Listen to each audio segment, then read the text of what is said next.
तस्मात्त्वमिन्द्रियाण्यादौ यम्यवर्तर्षभ पाप्मानं व्रजहि ह्येनं ज्ञानविज्ञाननाशनम् इन्द्रियाणि पराण्याहुः इन्द्रियेभ्यः परं मनः मनसस्तु परा बुद्धिः यो बुद्धेः परतस्तु सः एवं बुद्धेः परं बुद्ध्वा संस्तभ्यात्मानमात्मना जहि शत्रुं महाबाहो कामरूपं दुरासदम्।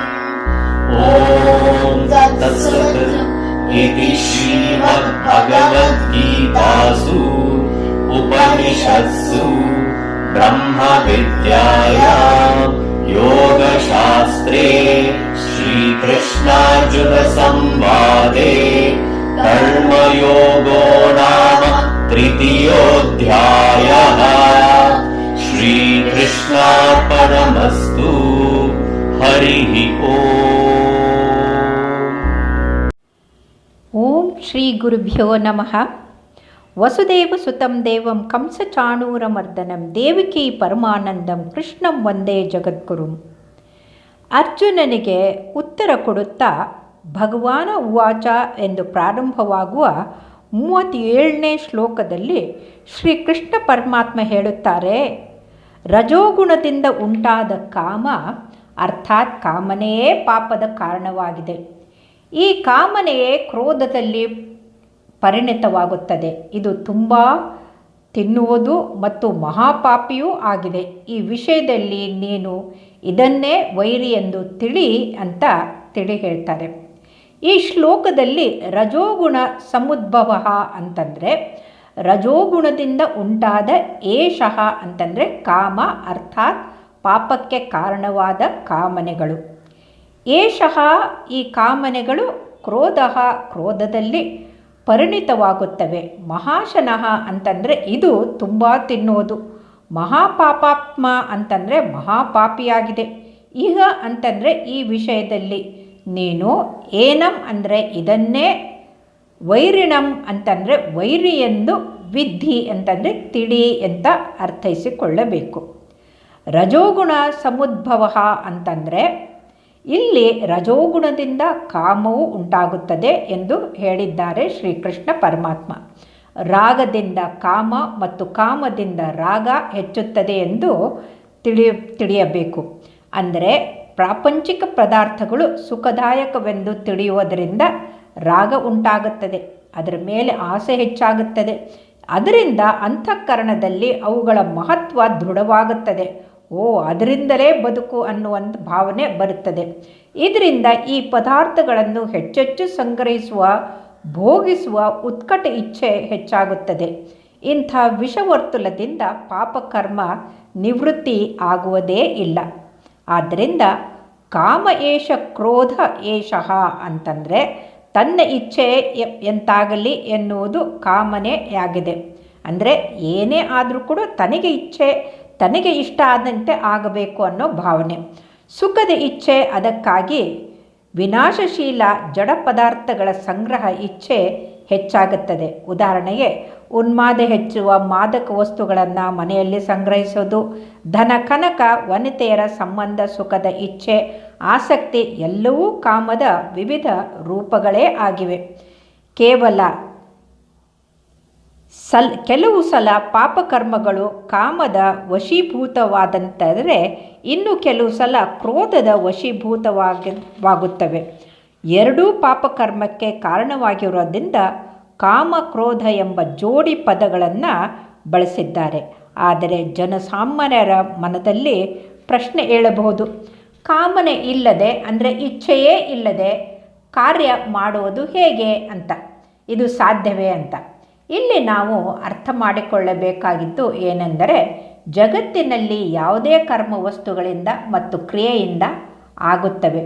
ನಮ್ಮ ಇಚ್ಛೆ ಕಾಮನೆಯಿಂದಲ್ಲ. ಇದಕ್ಕೆ ಕಾರಣ ವಸ್ತುಗಳು ಹಿಂದಿನ ಪ್ರಾರಬ್ಧ, ಅಂದರೆ ನಮ್ಮ ಹಿಂದಿನ ಜನ್ಮದಿಂದ ಬಂದಂಥ ಪ್ರಾರಬ್ಧ ಅಥವಾ ಈಗಿನ ಉದ್ಯೋಗದಿಂದ, ನಾವು ಯಾವ ಕೆಲಸದಲ್ಲಿ ವೃತ್ತಿಯಲ್ಲಿದ್ದೀವೋ ಅದರಿಂದ. ಕರ್ಮಗಳು ಬಾಹ್ಯ ಅಂತಂದರೆ ಹೊರಗೆ ಕಣ್ಣಿಗೆ ಕಾಣುತ್ತವೆ. ಆದರೆ ಕಾಮನೆ ಒಳಗಿನ ಮನದಲ್ಲಿ ಕಣ್ಣಿಗೆ ಕಾಣದ ಆಸೆಗಳಾಗಿವೆ. ಕಾಮನೆ ಇರಲಿ ಇಲ್ಲದಿರಲಿ ಕರ್ಮಕ್ಕೆ ಸಿಗಬೇಕಾದ ಫಲ ಸಿಕ್ಕೇ ಸಿಕ್ಕುತ್ತದೆ. ಆದರೆ ನಾವು ಮಾಡುವ ಕೆಲಸದಲ್ಲಿ ಶ್ರದ್ಧೆ ಇಡದೆ ಅದರಿಂದ ಆಗುವ ಲಾಭ ನಷ್ಟದ ಚಿಂತನೆಯಿಂದ ಕಾಮದ ಜಾಲದಲ್ಲಿ ಸಿಕ್ಕಿ ಹಾಕಿಕೊಳ್ಳುತ್ತೇವೆ. ಉದಾಹರಣೆಗೆ, ಪ್ರತಿಯೊಬ್ಬ ಸರ್ಕಾರಿ ಅಥವಾ ಖಾಸಗಿ ಕೆಲಸದಲ್ಲಿ, ಯಾವುದೇ ವ್ಯಾಪಾರದಲ್ಲಿರಲಿ, ಪ್ರತಿಯೊಬ್ಬರಿಗೂ ತಮಗೆ ಮುಂಬಡ್ತಿಯ, ಸಂಬಳದಲ್ಲಿ ಹೆಚ್ಚಳಿಕೆಯ, ಲಾಭದ ಕಾಮನೆ ಹೆಚ್ಚಾಗಿ ಇರುತ್ತದೆ. ಹಲವು ದಶಕಗಳ ಹಿಂದೆ ನಾನೂ ಇತರರಂತೆ ನನಗೆ ಬಡ್ತಿ ಸಿಗ್ತಿಲ್ಲ ಅಂತ ಅಧಿಕಾರಿಗಳ ಮುಂದೆ ಕೈ ಮುಗಿದುಕೊಂಡು ನಿಲ್ಲುತ್ತಿದ್ದೆ.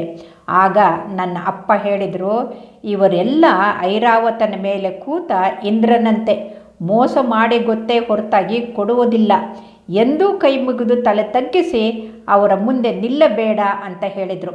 ನಿನ್ನ ಕಾಯಕವನ್ನು ಸತ್ಯಶುದ್ಧವಾಗಿ ನಿಷ್ಕಾಮದಿಂದ ಮಾಡು. ಶಿವ ಕಣ್ಣು ಬಿಟ್ಟಾಗ ನೀನು ಕೇಳದೆ ನಿನ್ನ ಕಾಯಕದ ಫಲ ನಿನಗೆ ಬಂದೇ ಬರುತ್ತದೆ ಅಂತ ಹೇಳಿದರು. ಅಂದಿನಿಂದ ಅಪ್ಪನ ಮಾತು ಕೇಳಿ ನಿಷ್ಕಾಮ ಸೇವೆ ಮಾಡುತ್ತಾ ಹೋದೆ. ಭಗವಂತ ಎಲ್ಲವನ್ನೂ ಕೊಟ್ಟ.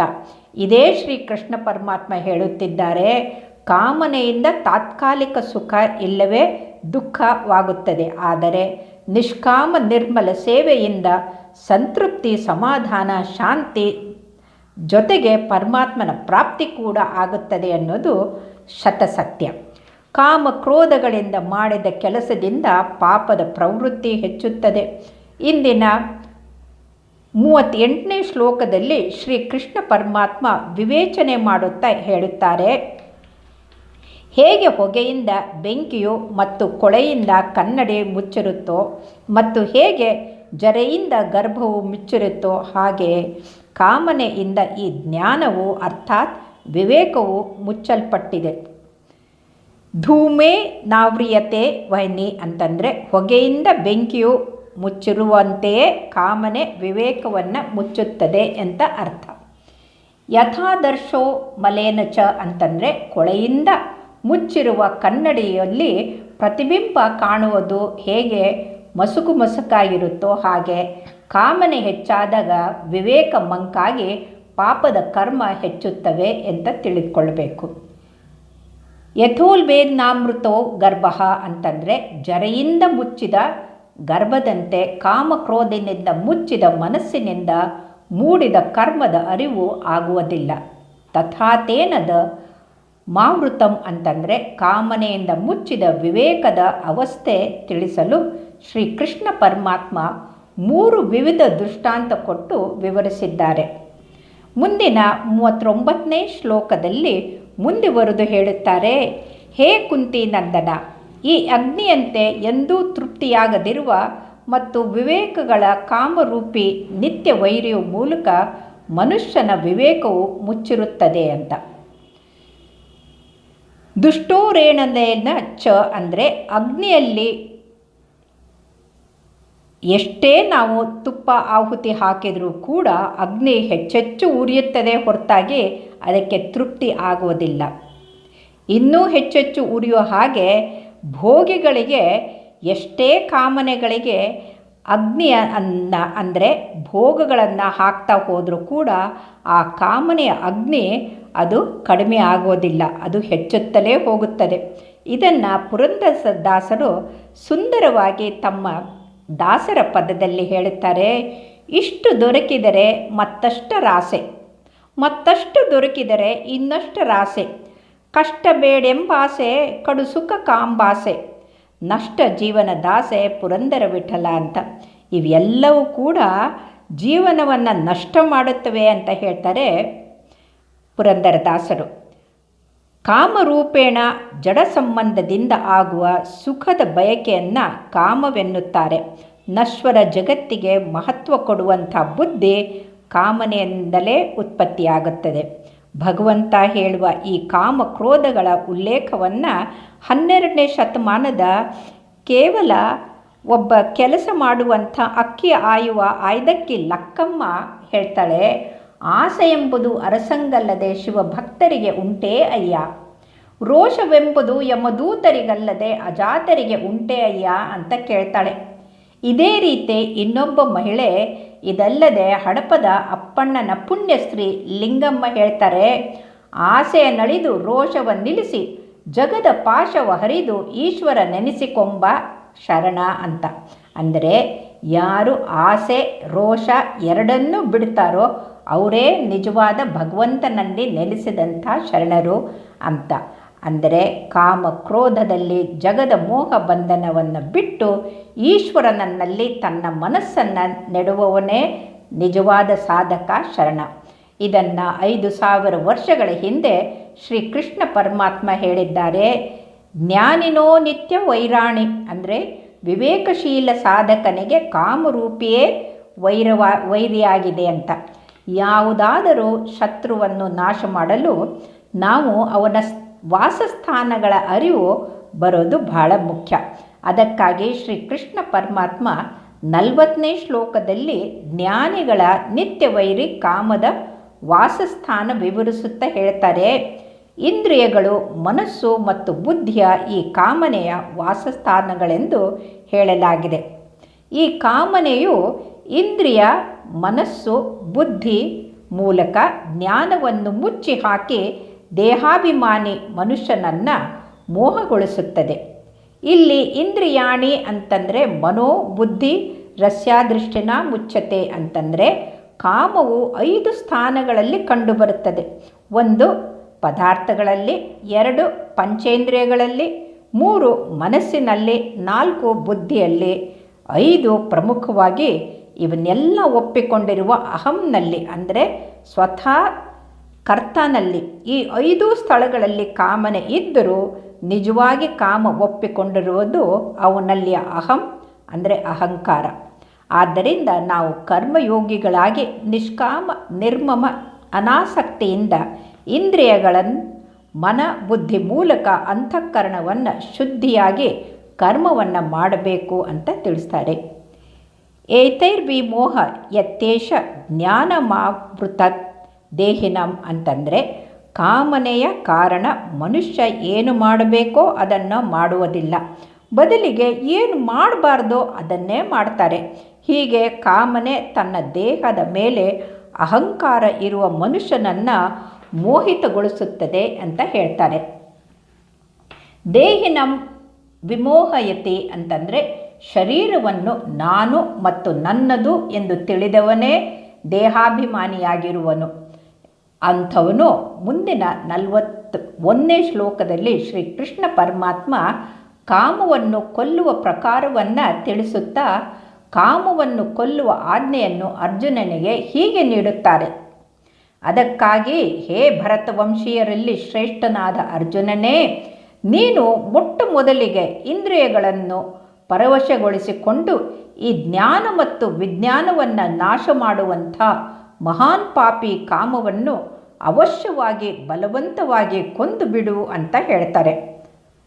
ತಸ್ಮಾತ್ವಮಿಂದ್ರಿಯಾಣ್ಯಾದೌ ನಿಯಮ್ಯ ಭರತವರ್ಷಭ ಅಂತಂದರೆ ಇಂದ್ರಿಯಗಳನ್ನು ವಿಷಯಗಳಲ್ಲಿ ಭೋಗ ಬುದ್ಧಿಯಿಂದ ಪ್ರವೃತ್ತನಾಗಬೇಡ. ಕೇವಲ ನಿರ್ವಾಹ ಅಂತಂದರೆ ಸಾಧನ ಬುದ್ಧಿಯಿಂದ ಮಾಡಿದಾಗ ನಾಶವಾಗುವುದು. ಅರ್ಥಾತ್ ಇಂದ್ರಿಯಗಳು ವಿಷಯಗಳಲ್ಲಿ ರಾಗ ದ್ವೇಷದಿಂದ ಕರ್ಮ ಮಾಡದಂತೆ ನೋಡಿಕೋ ಅಂತ ಎಚ್ಚರಿಕೆಯನ್ನು ಕೊಡ್ತಾರೆ. ಮನದಲ್ಲಿಯ ಕಾಮವನ್ನು ಕೊಲ್ಲಲು ಮೊಟ್ಟ ಮೊದಲಿಗೆ ಇಂದ್ರಿಯ ನಿಗ್ರಹ ಪಡಿಸಲೇಬೇಕು.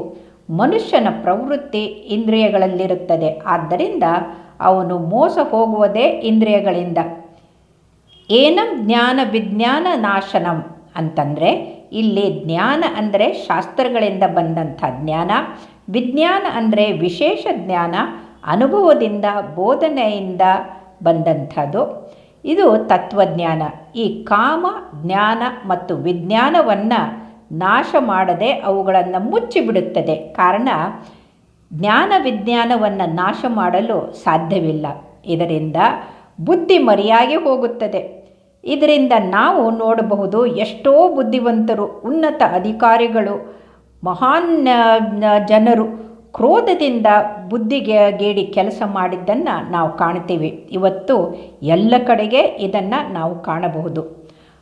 ಪಾಶ್ಮಾನಂ ಹಿ ಪ್ರಜಹಿ ಅಂತಂದರೆ ಕಾಮನೆ ಸಮಸ್ತ ಪಾಪಗಳ ಬೇರು. ಇದನ್ನೇ 12ನೇ ಶತಮಾನದಲ್ಲಿ ಶರಣರು ಆಸೆ ಭವದ ಬೀಜ ಅಂತಂದರು. ಕಾಮದಿಂದಲೇ ಮನುಷ್ಯ ಸುಳ್ಳು, ಕಪಟ, ಕುಟಿಲ, ಮೋಸ, ಕಳ್ಳತನ ಅದಂಥ ಮಹಾಪಾಪದ ಕರ್ಮಗಳನ್ನು ಮಾಡುತ್ತಾರೆ. ಆದ್ದರಿಂದ ಅಸುರಿ ಸಂಪತ್ತಿನ ಮೂಲ ಅಹಂಕಾರವನ್ನು ಬಿಟ್ಟು ಮಹಾಪಾಪಿ ಕಾಮವನ್ನು ಅಮೂಲ್ಯವಾಗಿ ನಾಶ ಮಾಡಲು ಶ್ರೀಕೃಷ್ಣ ಪರಮಾತ್ಮ ಅರ್ಜುನನಿಗೆ ಆದೇಶಿಸುತ್ತಾರೆ. ಶ್ರೀಕೃಷ್ಣಾರ್ಪಣಮಸ್ತು. ಶುಭವಾಗಲಿ.